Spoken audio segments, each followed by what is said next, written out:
Am I the a-hole for not allowing my husband and stepson to make everything retroactively equal? I was married to a wonderful man for 10 years. He passed away in a car accident when our children were 6 and 4.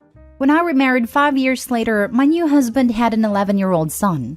So our children are now his son 15, my son's 15, 13, and our daughter 3.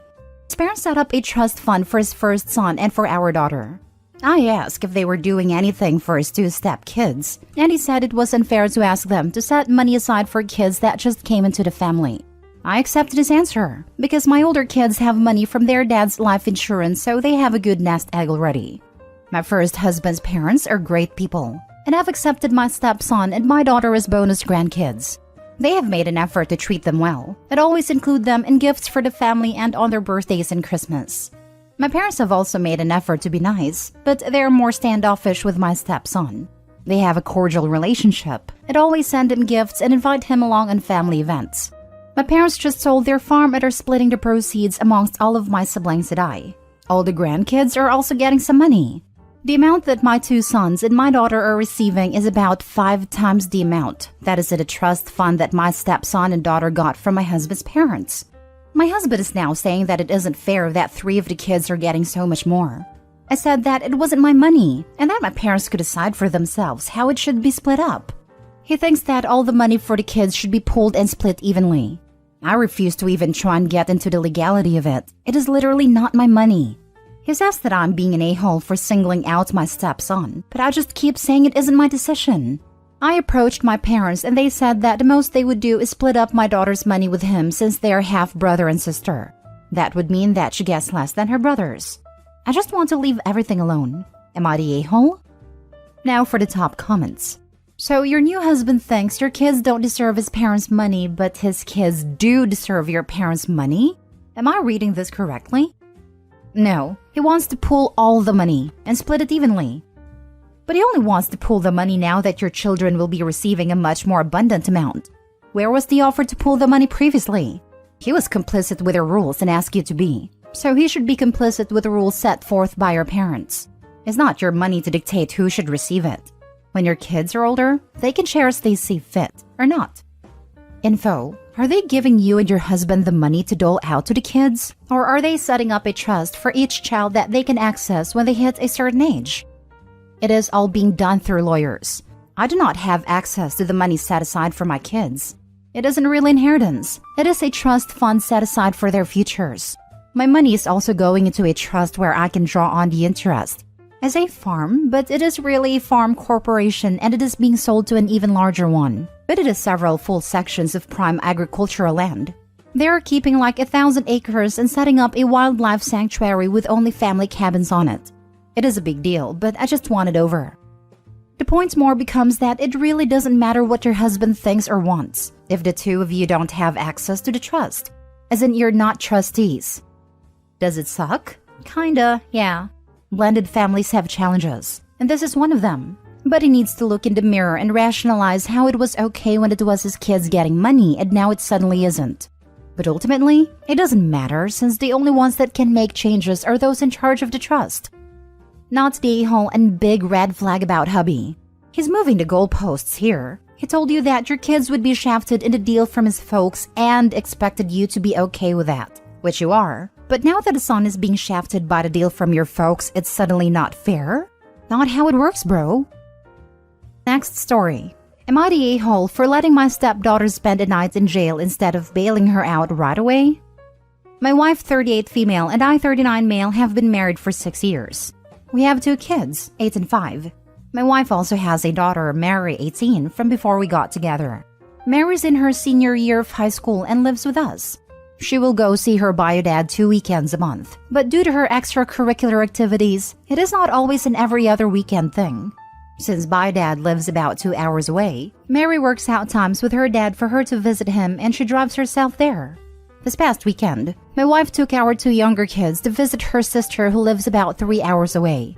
Before my wife left, Mary told us that she was going to visit her dad that weekend. I was going to stay home to get some work done on some home projects that had been neglected over the holidays. So on Friday, after everyone else had left, I kicked back and took advantage of the very rare opportunity of having an empty house to myself. I bought a nice bottle of bourbon, visited our local dispensary, and bought myself a nice big steak. About 3 a.m., I was awoken by a phone call.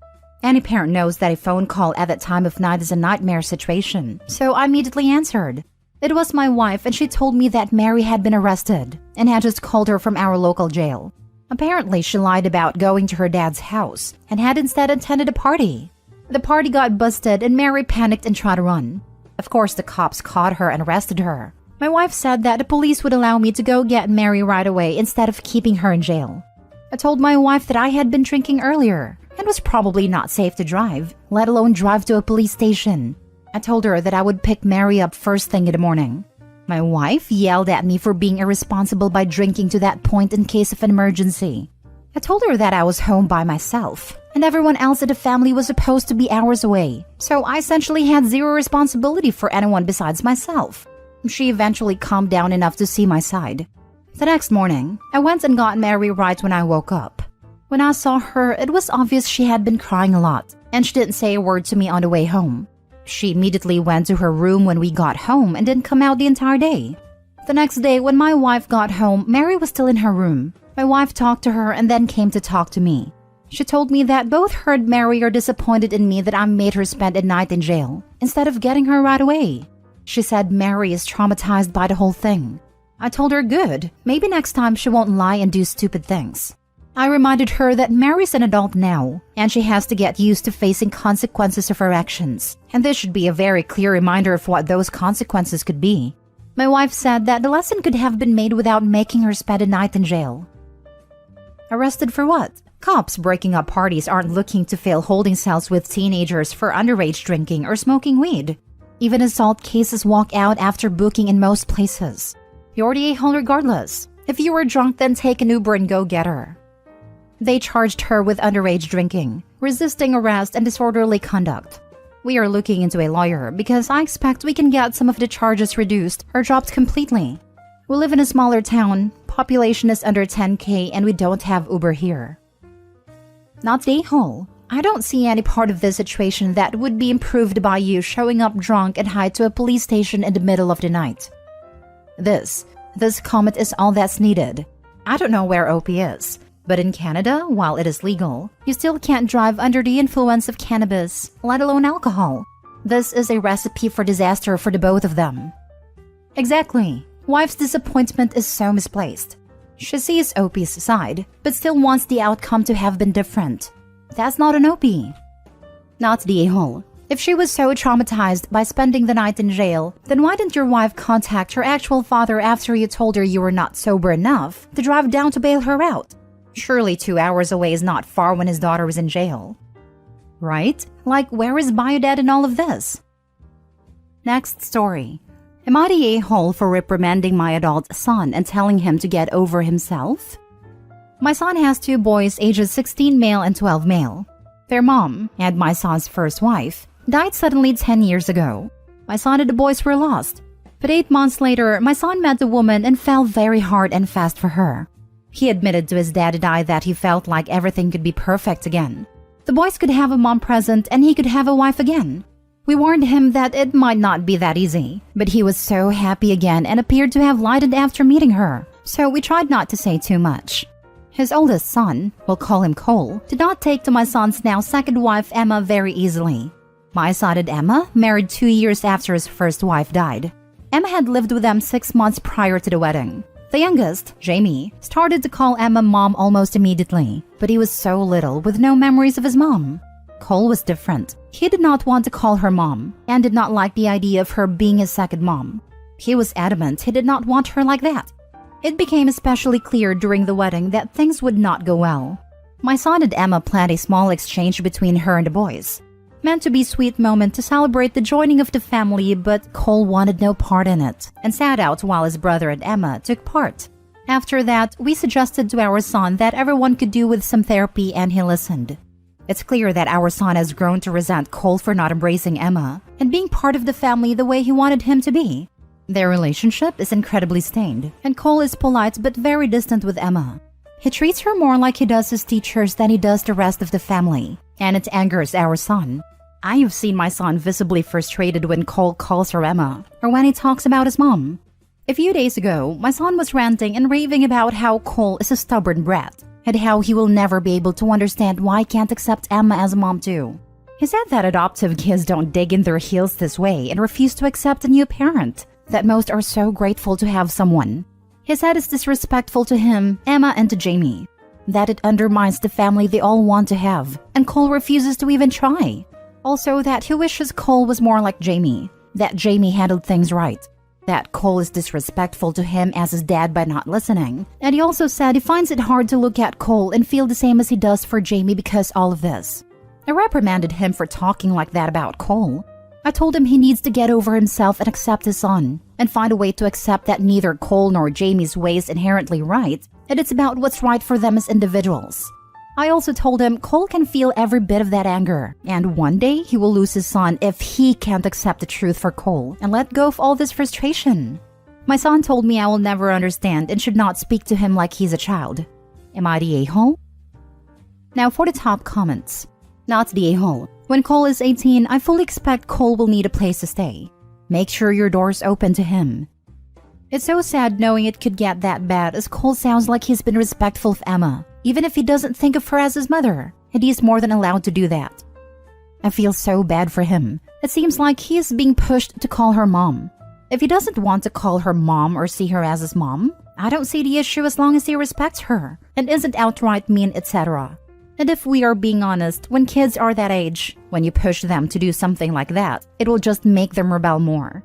If Cole ever does get to the point of wanting to call her that, it needs to come naturally. But if he never gets to that point, that's okay too. You're definitely not the a-hole. Your son needed to hear it, and now just needs to absorb it hopefully. If your son doesn't want to be spoken like a child, then he needs to stop acting like one. From your description, Cole is not disrespectful or mean to Emma.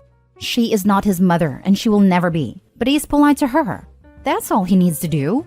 Your son is 100% wrong in this scenario, and in 2 years when Cole is 18, he will have nothing to do with his father. You stood up for your grandson. Looks like you are the only one in his corner. Not the a-hole. Children play pretend, and Opie's son is expecting Cole to pretend he never had a mother apart from Emma. That's pretty childish. Last story. Am I the a-hole for driving off when I saw that my fiancé brought her kids to our trip and told her that she was the one who ruined it? For months, my fiancé was busy with her kids and work, so she wanted us to go on a couple's trip, and I promised to make it happen this month. She was supposed to leave her kids, 4 and 7, with their father, but he had a death in the family and had to travel towns away. I went to pick her up on the day of the trip, but was surprised to see my stepkid standing there with her. I was confused, till she told me about the situation her ex had. I asked what she was supposed to do with the kids, and she suggested we take them along. I refused, and reminded her of the kind of trip we planned.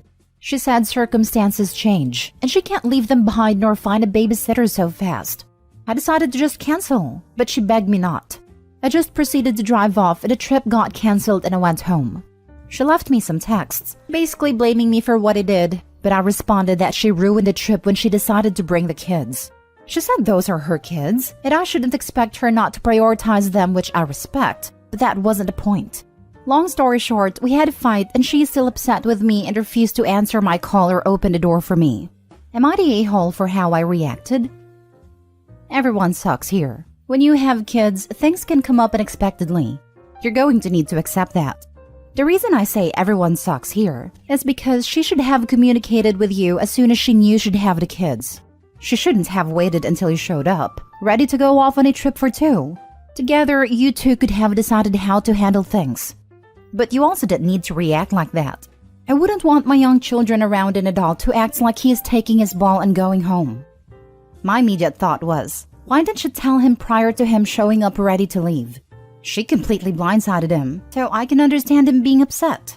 Did he react the right way? No. He could have civilly communicated and canceled the trip. But she could have also communicated the situation better.